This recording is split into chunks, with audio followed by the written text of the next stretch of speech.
High বন্ধুরা, কেমন আছো সবাই? আশা করছি সবাই ভালো আছো। সো আমি আজকে এই মুহূর্তে রয়েছি মদনপুর জিমেক্সে। সো আজকে আমার সঙ্গে রয়েছে মঈন। তো মঈনকে নিয়ে আমি ওয়ার্কআউটস করছিলাম এবং করাচ্ছিলাম। তো আজকে এখানে মঈনকে দেখাবো, মানে একটা ডিফারেন্ট কিছু ওয়ার্কআউট সবসময় আমি ট্রাই করি, এবং আজকে ডিফারেন্ট চেস্ট ওয়ার্কআউটের জন্য আমি আজকে মঈনকে নিয়ে ওয়ার্কআউটটা দেখাচ্ছি। তোমরা দেখো কেমনভাবে এটাকে পারফর্ম করছি। সো তোমরা আরও বিস্তারিত এই ধরনের ভিডিও পেতে চাইলে অবশ্যই চ্যানেলটিকে সাবস্ক্রাইব করে পাশে থাকো। এবং আমি এখানে ঠিকঠাকভাবে ওর চেস্টের ফাইবারটা দেখতে পাচ্ছিলাম না, জন্য আমি টি শার্টটাকে খুলতে বললাম। খোলার পরে তারপরে দেখো কেমনভাবে মোটামুটি ওর এই চেস্টের ফাইবারগুলো কিভাবে বার হয়। সো তোমরা দেখতে থাকো।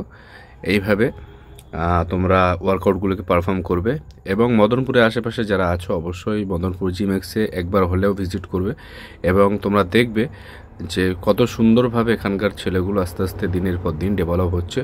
সো এগুলো দেখার পরে আমি নিজেকে অনেকটাই প্রাউড ফিল করি। সো তোমরা দেখতে থাকো, সঙ্গে থাকো, আর দেখা হবে আগামী ভিডিওতে। ভিডিওটা কেমন লাগলো অবশ্যই তোমরা কমেন্ট করে জানিয়ে দিও, এবং তোমার বন্ধু যারা আছে, যারা জিম করতে চায় বা যারা জিম করে, তাদের কাছে অবশ্যই শেয়ার করে দিও।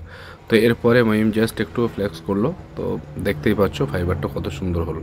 তো এই অল্প বয়সে খুব ভালো অ্যাচিভমেন্ট,